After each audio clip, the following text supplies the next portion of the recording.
Kia ora, good evening. So I wanted to talk about something, and it's very personal for me, but it needs to be done because I'm trying to teach creative empaths in the world how to deal in order to heal with the common traits that all of the creative empaths have in common. As an ascension scientist, I have studied people's ascensions since long before my own. I just didn't know that's what they were. And then long after my own as well. And now, what I don't know about ascensions isn't worth knowing. It's become my whole basis for my psychology and philosophy and all that surrounding quantum magnetics and ascensions. And if you've been following today's social media, you'll know there's been this really beautiful connection with Cleopatra that has just been mind-blowing. Today has just been mind-blowing. And Horace has made an appearance, and I'm smart enough to know now that when Horace comes into my life, hang on, sorry about that. Yeah, I'm smart enough to know now that when Horace comes into my life, it means that big things are happening.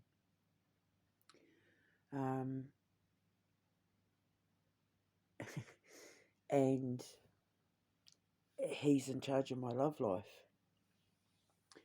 He decides, he has final say over who can and can't marry into the bloodline, because Horus, the Eye of Horus, he protects royal bloodlines. So if you've seen my social media today, you'll know what's been going on, and it's been freaking me out. But it got me thinking about my love life, and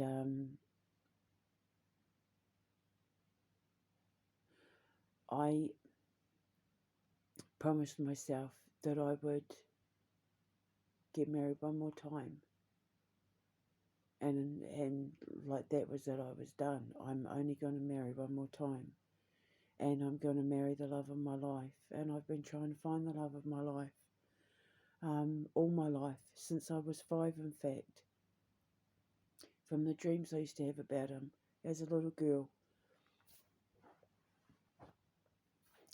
And I've been following that dream ever since. And I think it's because of that I ended up walking straight into unhealthy relationships, because I'm trying to find the man in my dreams and maybe he doesn't exist. I know everything about him. It's the weirdest thing. It's like we think and move as one, and I've been trying to find him in every relationship I've had since my very first one, my very first boyfriend. And it's just led me down a really dark, unhealthy path. I I jump into relationships way too quick. I jump in too quick. I give too much too quick.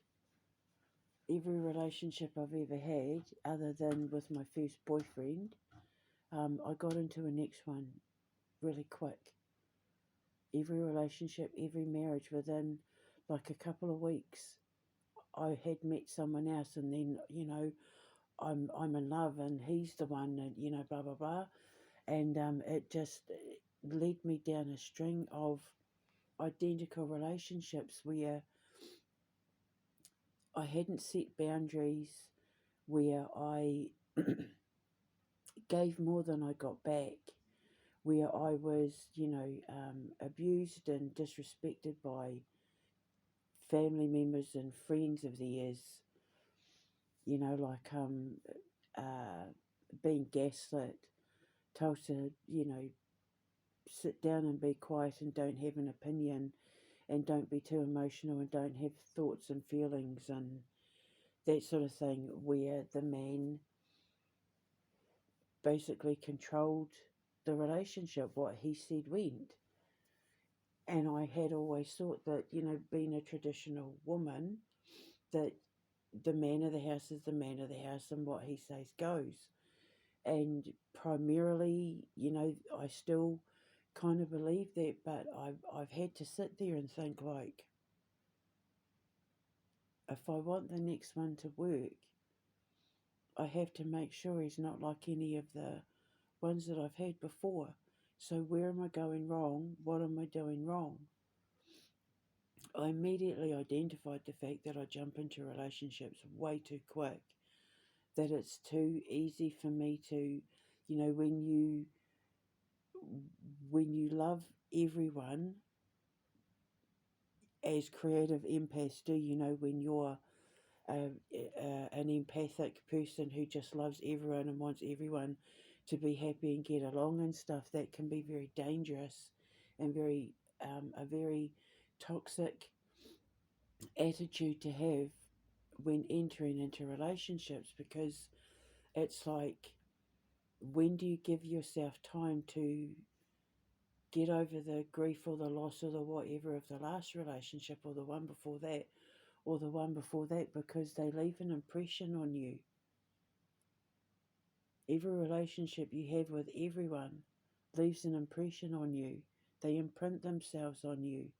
So what are my past relationships imprinting on me? I jump in too quick. I let them talk me into rushing things and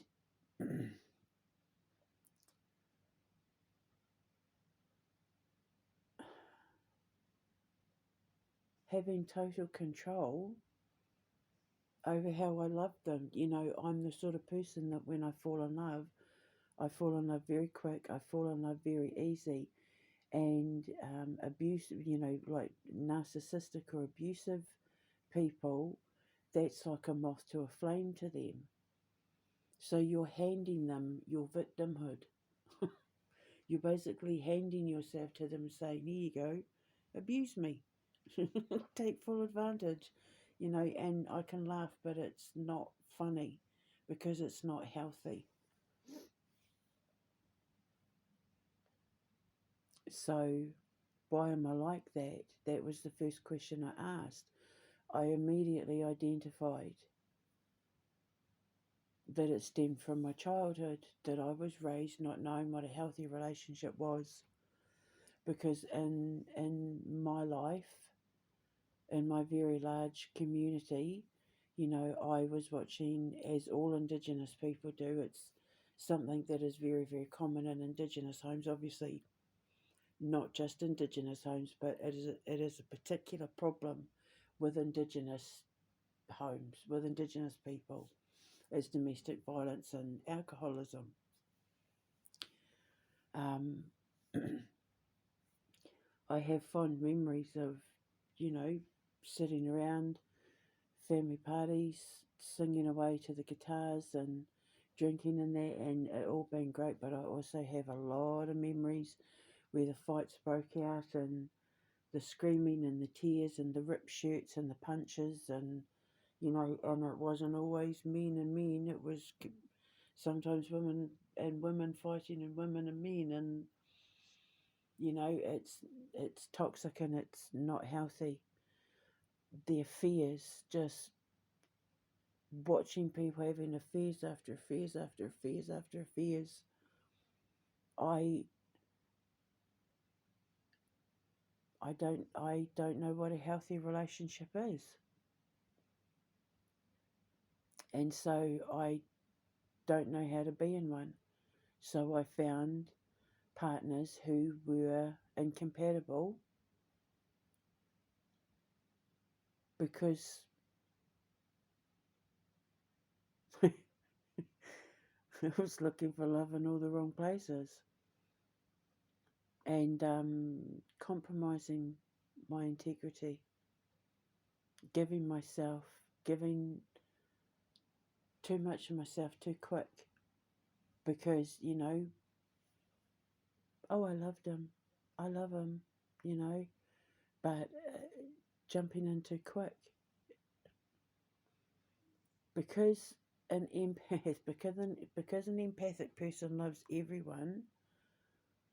Because I'm the sort, I love everyone. I will love you the second I meet you. I treat you based on how you treat me. And I've learned now, obviously, with everything that's happened over the last few years, I trust people too easy and let them into my life too easy. Now that's fine. I've dealt with that. Now I have to deal with the love life side of it. Because while I have had hundreds and hundreds and hundreds of offers and tens of thousands in my lifetime, but hundreds of offers since since my marriage ended in 2019, and even in 2015, between 2015 with Chris and 2019 with Martin, right up until now. I could have had relationships and one night stands and sex and all that like 1,000,000,100 times over, but I did all of that when I was a teenager, which is the other thing. Child abuse is a very, very, um, it's one of those things that all creative, empathic children will have in common, whether it's sexual, emotional, spiritual, mental abuse. Abuse is abuse. But when it's,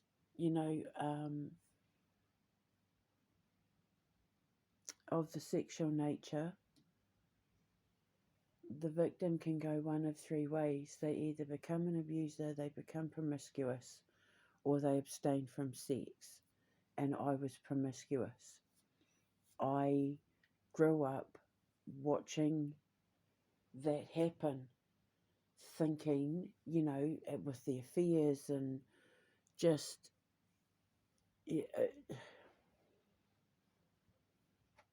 and then, with everything that happened to me as a child, I thought that's what you have to do. You give yourself. I've been examining why I jump in too quick and why I'm the way that I am and why it goes wrong, because I don't want to get it wrong this time round. I want, when I give myself to the man who, wants to make me his wife and all of that, like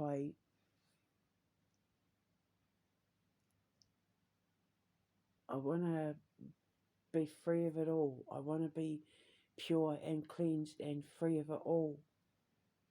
My body is untouched. It's been a long time since a man held my hand and gave me a kiss. So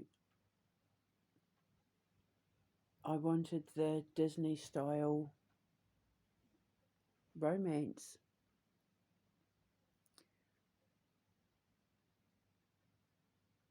And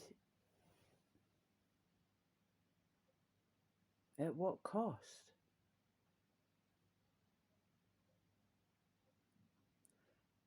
So, yeah, some of the reasons why you will be like this in your relationships is codependency, counterdependency,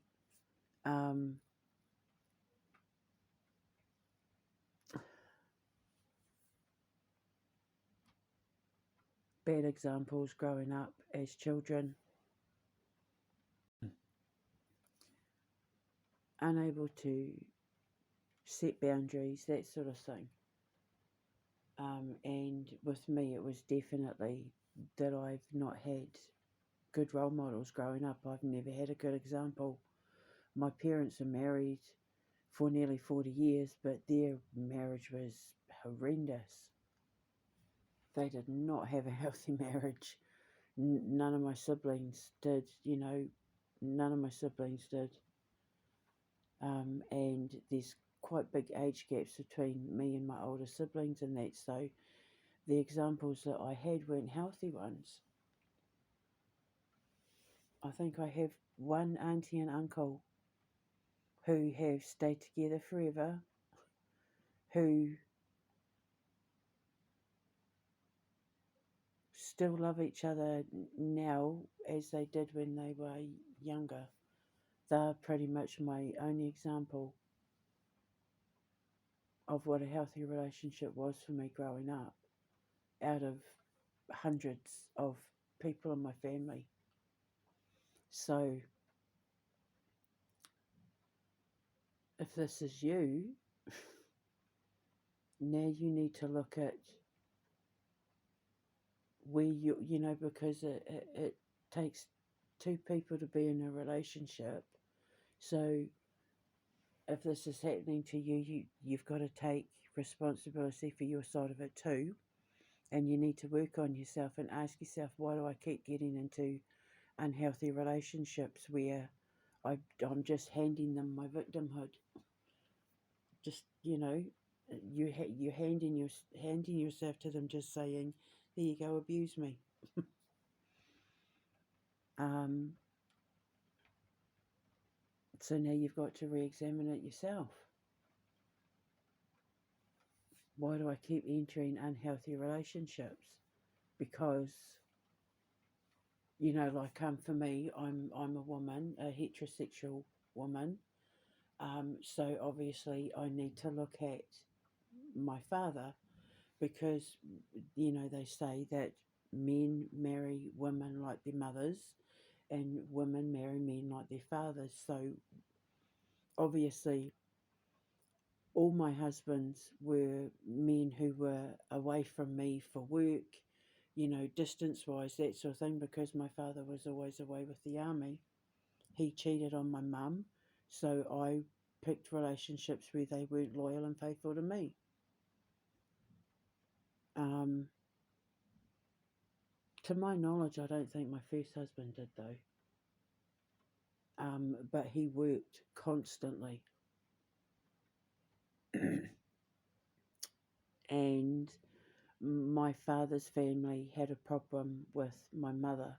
They considered her to be lower class, which my first husband definitely did. And that was an issue with pretty much every relationship I've ever been in. I was considered from the wrong side of the tracks and lower class. So there were those issues as well, even though I'm from royal bloodlines from all four sides of my family. Yeah, I'm the lower class one because I was indigenous. My first husband's family hated me for being black. I got accused of all sorts. I got accused of trying to kill my father-in-law, who I absolutely adored. It absolutely broke my heart. I got accused of trying to poison him. So I'm just pouring some water. Because he had like triple bypass surgery or something, and he had a very strict diet, and he loved my banana cakes. Hang on.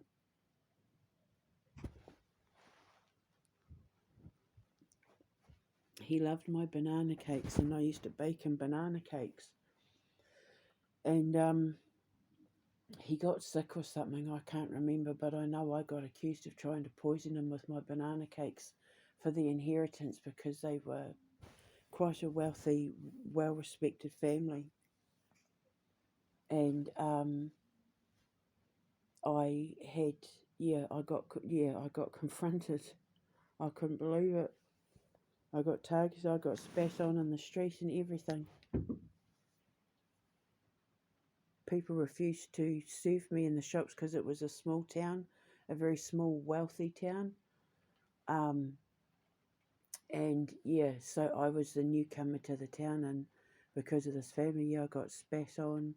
I got refused service, like a pretty woman moment. I went to go into a shoe shop, and was basically told, we've got nothing for you here, you can't afford the shoes here. So I went back with my then fiance, and he walked in his suit and tie and everything, and yeah, was gonna buy me the shoes, and then yeah, did like a big pretty woman moment. So yeah, but they had an issue with the fact that my mother was Māori and my father was Arab, so that was a real big thing for me there. So it's been a thing for me in every relationship I've had where me being either Māori or Arab was an issue with with my ex, the boy's dad. It was because my parents were Catholic. I was threatened with murder. um, what was it? What did she say? Um, in the old days, if you grew up around my family, we had something that was called Killer Catholic Day,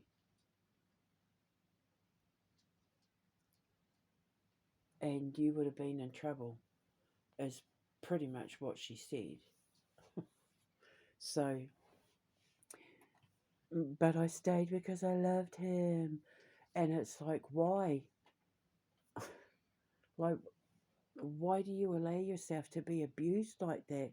And it's because I watched my mother allow herself to be abused, and my grandmother, and aunties and cousins and sisters and brothers, and so it has to stop with me because I can't pass that on to my children. I don't want I don't want to teach my children um, what it is to have an unhealthy relationship, because it's all they've seen in me so far. However, I'm lucky enough that I have a very open relationship with my boys when it comes to, love and marriage and sex and all that sort of thing. They know that they can talk to me about anything, and they do. Um, so I'm making sure, while I know they are watching what I'm doing, that they see what I'm doing to fix the things in me that I know are broken and need to be fixed. And they're both coming to that point in their life where they're going to start having, their first boyfriends and girlfriends and whatever it is they decide to be, and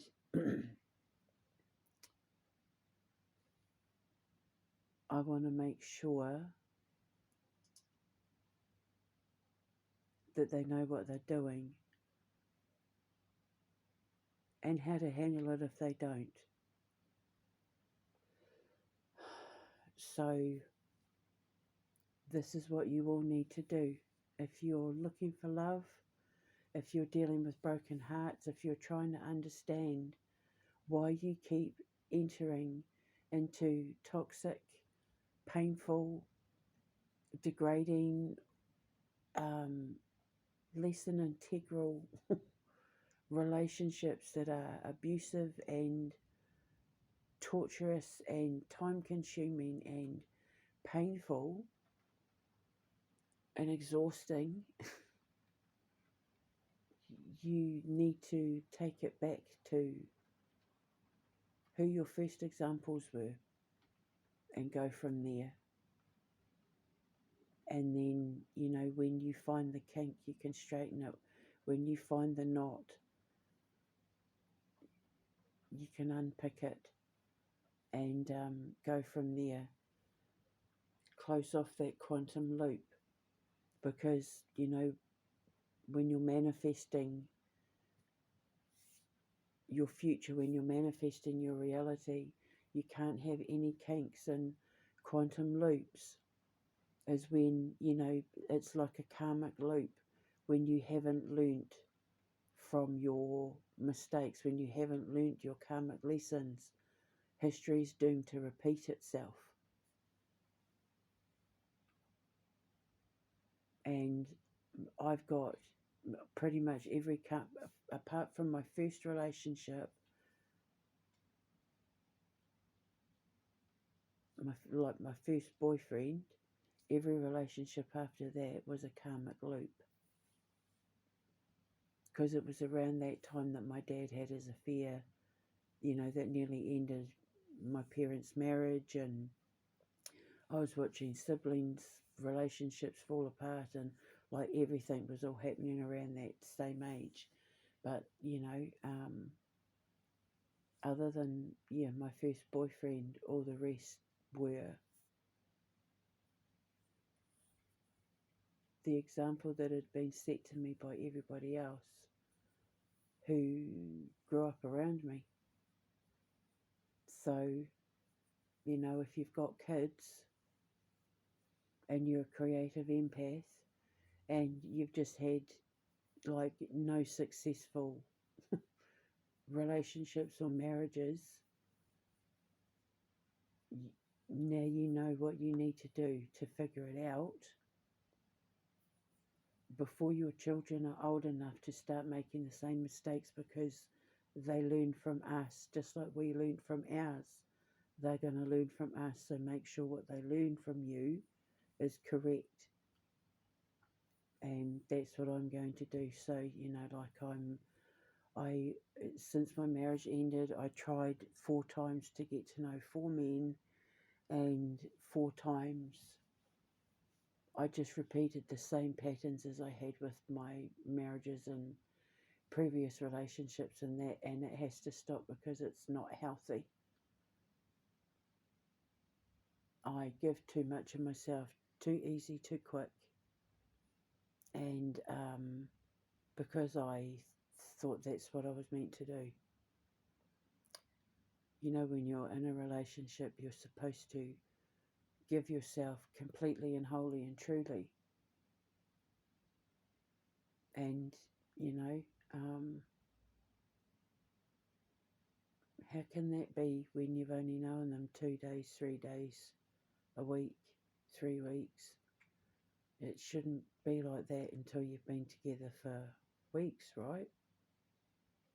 Like it should be at least a few weeks before you're telling each other that you love them.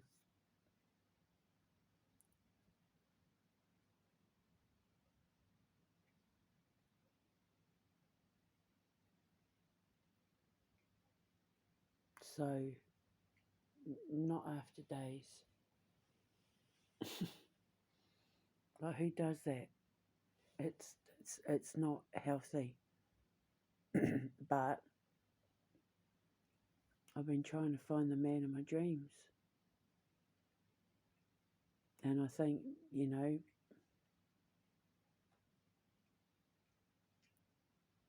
after discovering that dream that I had today about Jesus,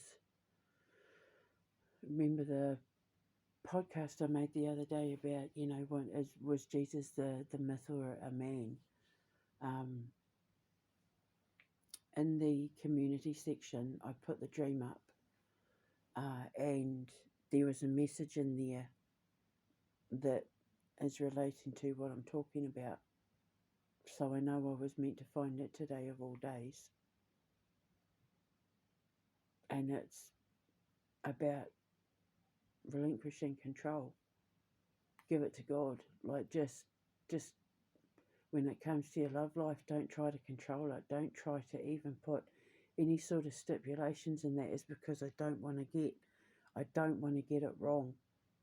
Because too much is riding on this next relationship because of the prophecy, because of what we are supposed to bring to the table when we are together. We're going to create, something big for Indigenous nations around the world that, that are going to protect us. And for whatever reason, the coming together of that is going to implement something far greater, politically, for Indigenous people in the future. And I've been in relationships where every single one of those men, from the ones I was married to the four I tried to get to know, thinking they could possibly be the one, the man of my dreams, depending on, what I knew of him and what I'd been picking up about him in dreams and that. None of them were supportive of that. In fact, all of them tried to pull me away from, with the exception of my first husband, because I didn't know about the prophecy until the end of our marriage. But he didn't believe in what I did with my readings and that. I've never ever had a relationship where the man supported my future, the prophecy, the empire that, had been predicted to be built, like the reason why we were meant to come together. I always make sure when I get to know men that I lay it all out on the table for them. This is who I am, this is who my bloodline is, this is what I'm here to do, this is who my protector is. If you are my protector, there will be codes that will line up that let me know that you're the one. I will know if you're the one. Like, I'll know by your voice, I'll know by your... And I was so close a couple of times. I was so close. The codes were lining up perfectly to the prophecy. But, masks come off. But it's okay, because it's like, it's better that I know early on in the relationship than like after we got married and, he was getting involved in like my empire or anything like that. But I should have read the red flags and I didn't. The prophecy is all about me having a protector so that I can do what I have to do in this union and the coming together of Indigenous nations and, creating a whole like United Nations for Indigenous people and blah, blah, blah. And yet every relationship I've been in, not one of them was supportive of any of this. They either didn't believe in it, they laughed at me, thought I was crazy, tried to sabotage it. I mean, you know the story. And yet I still stuck with them. So I was putting their abuse of me over the prophecy, really, is what it boils down to. Putting them and their allowing them to abuse me, putting their toxic, abusive behaviour before God and the prophecy and my ancestors and what I was supposed to be doing, because I wasn't seeing that I was with men who weren't willing to support me. And that's what the man in my life is supposed to be all about. He's supposed to be my number one supporter. He's supposed to be my biggest fan. He's supposed to be, so proud of what I am and what I'm doing and the message that I'm putting out there that, he's willing to do anything and everything to protect me, to make sure that happens, because he believes in what, the work I'm doing and that. And every single relationship I've had, pretty much, they were none of those.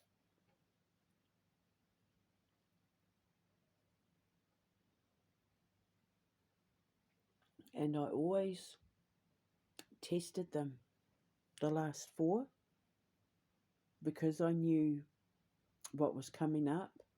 They wouldn't know what was coming up, but I knew what was coming up because I know the prophecy.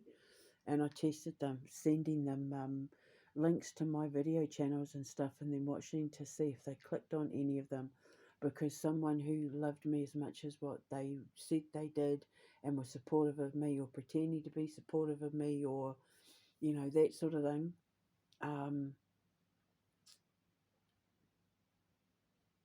they'd click on the videos because they'd want to learn everything about what it was that I was, that we were going to be entering into, trying to understand, my world of the occult and all that, and it just didn't happen that way.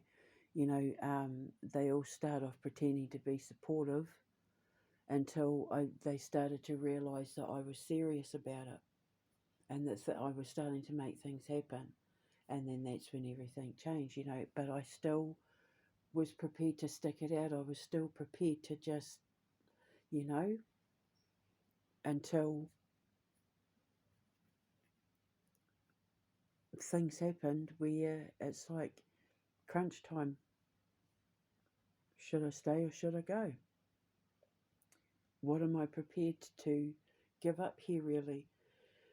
And every time I'm not prepared to give up my future. I'm not prepared to give up everything that I've built and created for a man. I don't love any man enough to give up my relationship with God and what I know I've been put here to do. I know that now. And if any man who wants to be with me can't accept the fact that I am who I am, and I am what I am, and I'm here to do everything that I'm here to do, if he can't accept that, or he tries to fake acceptance, then I'm not interested.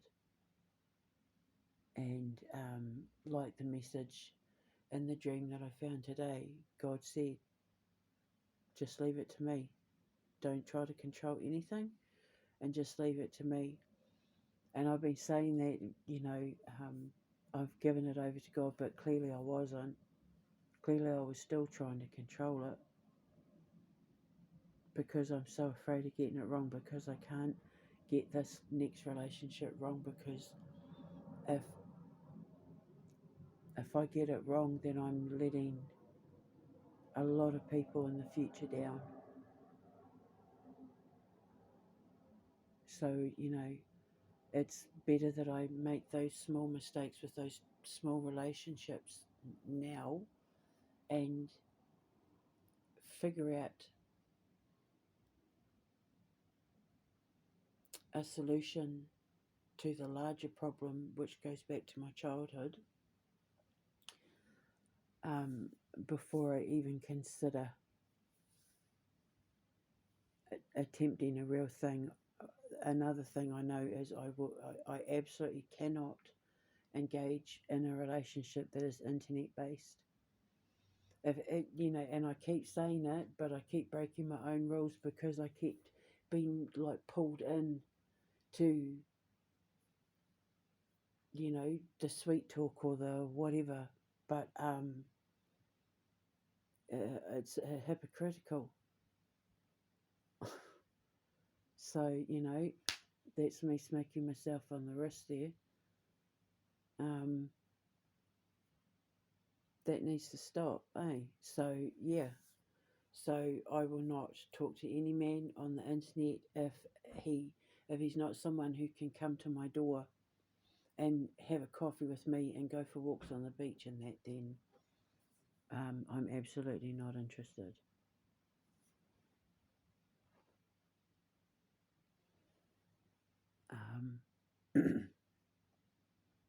And if he doesn't take no for an answer, if he doesn't take stop for an answer,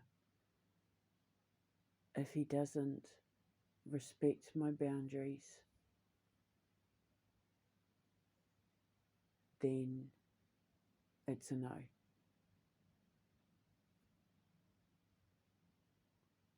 I don't want to be in a relationship bad enough that I'm prepared to keep just repeating the same bad cycles. I need to fix it now, because I'm going to have staff, I'm going to have children, I'm going to have investors, I'm going to have fundraisers, I'm going to have children, I'm going to have an empire, and nations of indigenous people that are relying on him and I to be the right kind of people that can put them on the right kind of path, to give them the right kind of voice that we all need to fix everything that's broken within Indigenous cultures. And that's certainly not any of the men that I've been dating since my first boyfriend, other than my first boyfriend, because, you know, we were kids and he was a perfect gentleman. So that's what you need to do, peoples. I'm not one to give that kind of advice to people when it comes to relationships. That's more Brehena Thuza's area. Surely.